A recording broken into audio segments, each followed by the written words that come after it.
Very nice. Thank you. That was a very, very nice introduction. I feel really grateful to be here today. I'm just going to wait for the slides to go up. Cool. Thank you. Yeah, really excited to be here today to demo the new version of Ovum. So we haven't shown this to anyone, so really you are all the first to see this. Also bear with us, this is our alpha prototype, so it's conceptual, you get a sense of the features, but just so you understand when you're looking at a lot of the images, again, they're conceptual. So I'll explain, and we are going to go quite fast through some of the features, so if you have any questions afterwards about specific features, I'm happy to go back and delve into it. So I always like to start my talks by asking in the audience, who here has heard of the gender health gap? Put up your hand. Should be more hands. That's fine, that's usual. Who knows that it's costing our global economy about $1 trillion annually? Raise your hands. Okay, yep, this is usually what happens, drop off. And who understands why that's happening? Anyone? Okay, great. Well, I'm Dr. Ariella, and I'm here today to talk to you about the solution. Ovum AI, the first holistic AI health assistant for women, that is aiming to transform how women experience healthcare. So my journey began working as a young female doctor throughout hospitals in Australia. And what I realised was that women were completely disempowered with their healthcare, regardless of socioeconomic status. This was because women were fearful of the healthcare system due to decades of being dismissed, marginalised, and often misdiagnosed. And this was leading to women to go to social media rather than their healthcare provider. This leading to lower health literacy and a rise in chronic health conditions. But it was my background in reproductive biology that allowed me to see that women's healthcare was siloed and not integrated, despite our physiology being very cyclical and integrated. And this leading to longer diagnostic times. But thirdly, I'd heard about the longitudinal data gap, and that a lot of our diagnostics and treatments were not reflective of women at all, but rather white men. And this was only being exacerbated by AI, which was accessing gendered global data sets. Now, all of these problems are contributing to the gender health gap, and we have created the solution. Meet Ovum, her personal health ally, in her pocket whenever she needs. So let's take 45-year-old Isabel, who's going through perimenopause. She's dealing with a range of really individualised symptoms. She can feel quite isolated. She's going to various practitioners, getting no answers, doing tests, getting no answers, and trying to make changes in her life, but really feeling overwhelmed. She downloads Ovum and is met with this really compassionate and personalised onboarding experience, where Ovum is listening to her and understanding her health journey. She feels listened to and heard, more so than she ever has in any doctor's appointment. Ovum is gathering her health history and getting to know her to create a more personalised experience with Ovum. She can even integrate her Apple Health data with any wearables that she may have, as well as previous cycle tracking data so she doesn't have to start from scratch. We're also prioritising data privacy and security so she can feel safe and secure when using Ovum for her health data. When Isabel starts with Ovum, she starts on day one of her transformative health journey. Ovum will explain to her the various features that are on offer. For example, uploading her medications. She can simply take a photo or she can enter this in manually. She may also want to talk about symptoms or even her cycle, which can be through chat or our calendar function. Now, this is a revolutionising way of capturing and tracking women's health data longitudinally, or really any health data for that matter. Now, what Ovum does is, from this chat, will also create insights, which Isabel can double check to ensure accuracy and safety when we're recording health data. As Isabel continues to interact with Ovum, Ovum is generating this longitudinal memory of her health, which is represented in 7 key aspects, or colours. These are viewed in different ways. So in her health history, which is her longitudinal history of her health, we have this DNA helix, or helix of her health, which you can scroll through over time and look at specific days or points in time and review her health and how that's impacting her maybe today. Or she can go to her overview page and you'll see this dynamic and expanding image, which really is a representation of Isabel's evolving and transitioning health journey with Ovum. As you would have just seen, she also has her health goals, medications, appointments, whatever Ovum's tracking, and her cycle. Now, all of this is intuitively taken from Ovum and put into this overview page, which Isabel can also edit and change.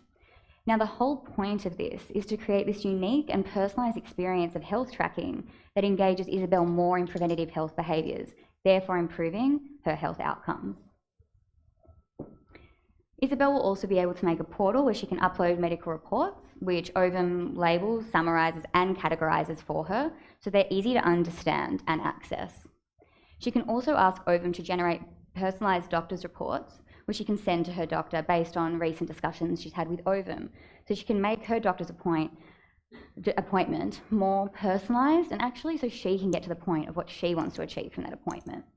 She can also look at her medications in this view, so current and past, and all of this information goes into a contextual memory of her health that will again personalise the experience that Isabel has with Ovum.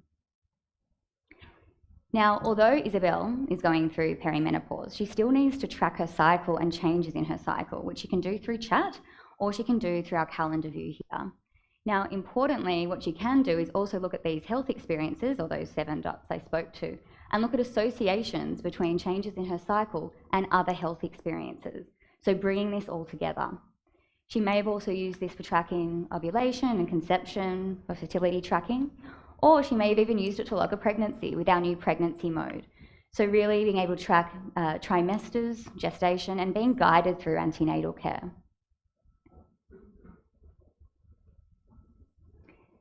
Even when Isabel has her baby, Ovum is still there, because Ovum is with a woman through every stage of her health journey, through every milestone, from puberty to menopause and everything in between.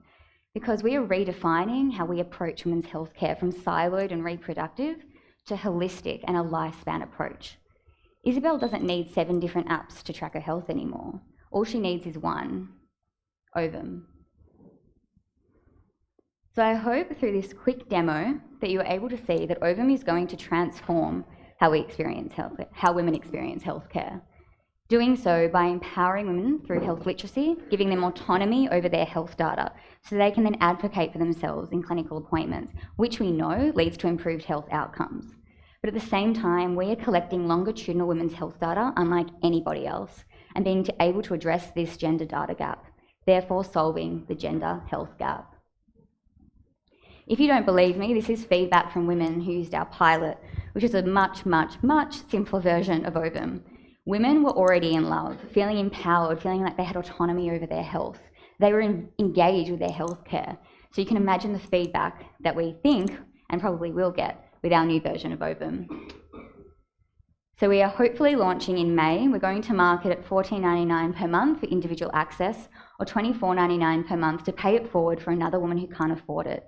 And the whole point of that is to distribute Ovum for free to vulnerable communities or women from low socioeconomic backgrounds, and also to be able to collect a really accurate and diverse data set. But we're also offering Ovum for women in the workplace, because we know the impact that women's health has on productivity for women at work, efficacy, days missed from work, and therefore also getting into senior positions. But also, this helps workplaces address their women in health strategy, which everyone is thinking about. So we're offering a tiered subscription model with an onboarding fee. So please get in contact if you're interested.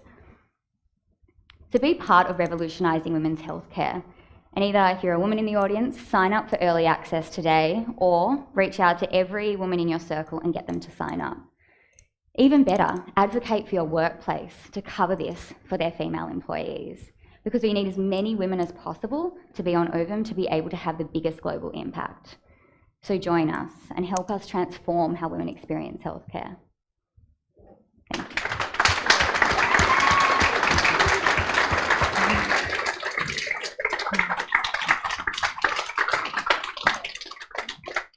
So if you've got a purple wrist strap, then you should be, we'll be making sure we make some connections for Ariella, because it's a really important mission.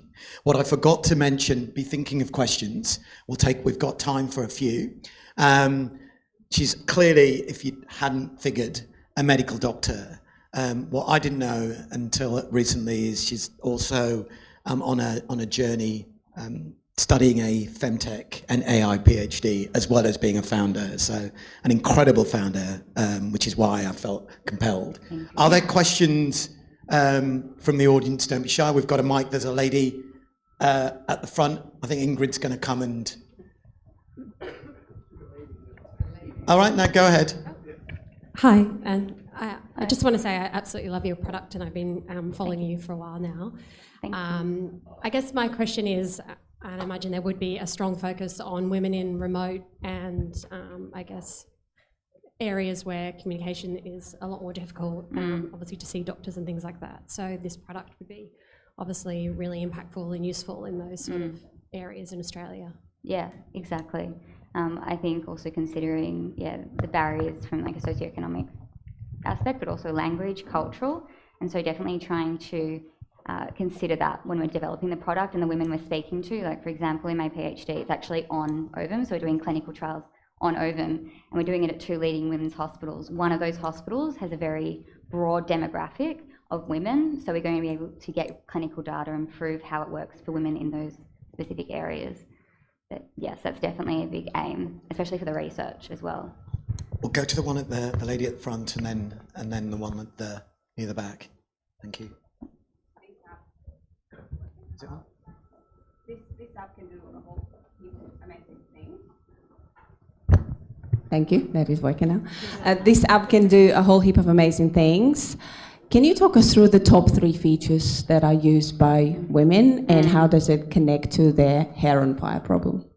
To which problem, sorry? Hair on fire problem. How does it connect to?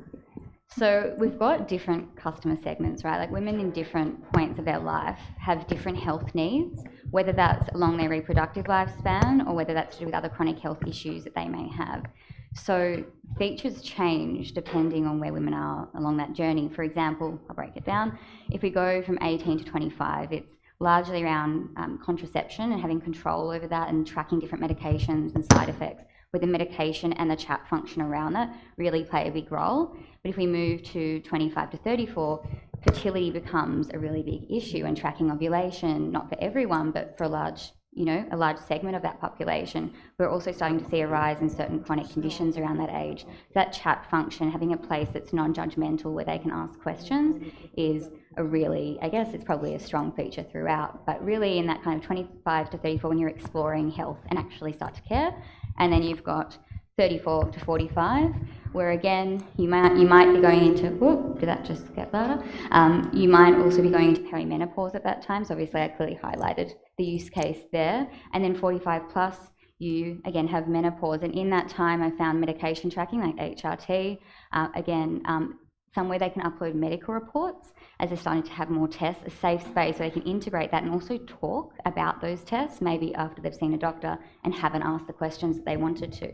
So I guess also a common theme there is a non-judgmental space where they can ask questions. That's that chat and that personalised chat.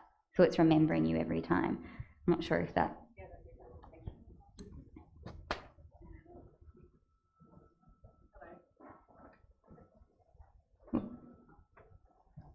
Hello. Firstly, this is a game changer. I'm a severe endometriosis sufferer, so this is just try not to cry because it's an absolute game changer. How are you addressing the PII privacy concerns, and how are you managing that narrative as part of your rollout? Yeah, no, good question. Obviously, that is a massive part of our rollout because it is such a big issue, and I think a concern for all women, especially after what happened, for example, with Flow and data being shared when there was no consent and data being collected where women didn't understand the full ramifications. So there's a few aspects to that. First of all, we're being quite clear and transparent about using the data for research, for example, that it's anonymous, that all of our databases are encrypted, and we're doing everything that we can to protect women's data. We're also going to be SOC 2 compliant, looking at GDPR and HIPAA as well as we expand out. By that standard, we're meeting Australian standards and global standards of data privacy. We're also, through that, not collecting identifiable information where we don't need it. For example, you can make up a first name if you want. It's year of birth, not date of birth. You can put in your ethnicity if you'd like to, your region if you'd like to. So it's really how much you want to disclose, but you can also not disclose anything. And then also when you're uploading medical records, we're developing technology to wipe out the PIIs. We don't want that information. We don't want to know who you are, fundamentally. So doing all we can. I hope that addresses the question. Question over there. Love what you're doing, like everyone else, especially for my daughters. Oh, thank you. And I'm a citizen here, and I'm a citizen of another country, to be unnamed. But We forgive you. Thank you. I am thinking quickly about the business model and what I've heard. Love it for community. I'd love to hear more about what you're doing with practitioners to bring them on the journey, especially since in a certain segment of the community in the country I'm from, it turns out doctors won't even prescribe HRTs because they're not educated with current medical standards. Right. So I feel they're an important part of the journey in a B2B play, and I'd love to hear more. No, you're definitely right. We do need doctors advocating for Ovum, or at least allowing women to bring it into that shared decision making, because otherwise, you could meet points of friction. What I found is that when I have presented this at various other conferences where there's been doctors, specifically those focused in digital health, they are super excited. I will say they have a women's health focus, but we have, for example, a women's health clinic who's very focused on digital health, actually going to trial Ovum in a clinical setting to see how they can integrate with it. We also have on our clinical advisory board leading professors in, say, fertility, who have fertility clinics, so they'll be trialling out to see how it works in that clinical environment, looking at our roadmap at where we could integrate with APIs. Right now, this version you won't, except for sending out a PDF. But so far, I've actually had an overwhelmingly positive response from doctors who want to use it. I think there are also boxes of doctors that will never embrace technology, and that's something we also just have to accept. There's different types of doctors, and some just will not change and won't even open a new window on their desktop. So I think it's about also finding the right doctor and finding the right clinics, which will have Ovum, and that's where women should be going. Time for one or two more. Lady at the front.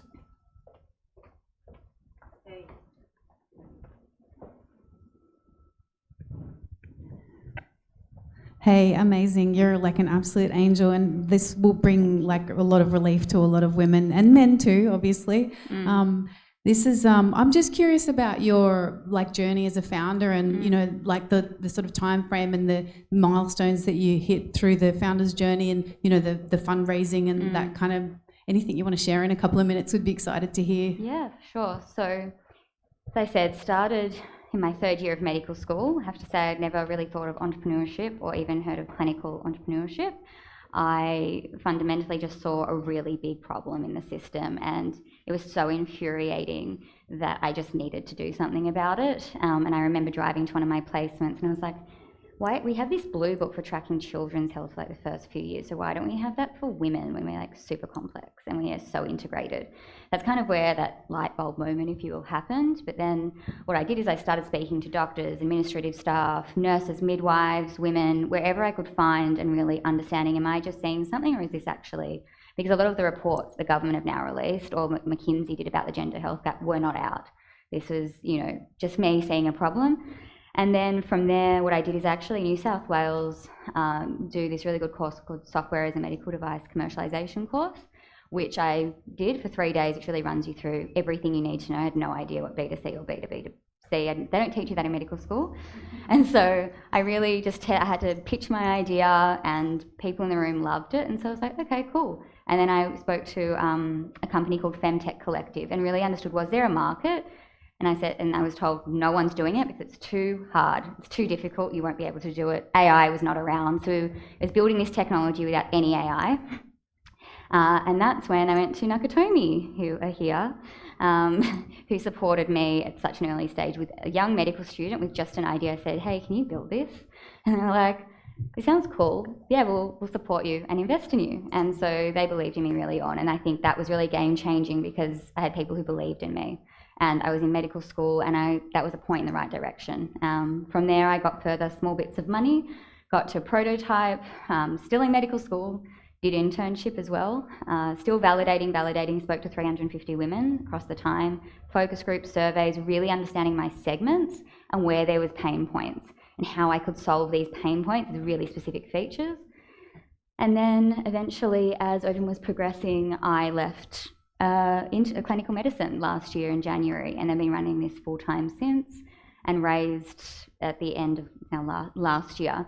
So that raising process was difficult, I have to say. I'm lucky I'm in that 2% of female founders raising, also for a FemTech solution. But it was challenging. I initially was met with, why don't women just go to the doctor? Like, what's the problem? Is this even commercially viable? Some responses like, is there even a gender research gap? Like, can you prove that? And I was like, go on the Victorian government website and watch the 2-minute video on the white reference man. Like, it's really clear and really well spoken about. So there was definitely times where I was very frustrated, but there was also then those people like Nakatomi and other investors who really understood and believed in the problem. It wasn't a question that there was a gap that needed to be solved. And so now I've raised the money to get this out into the world, and it's super exciting.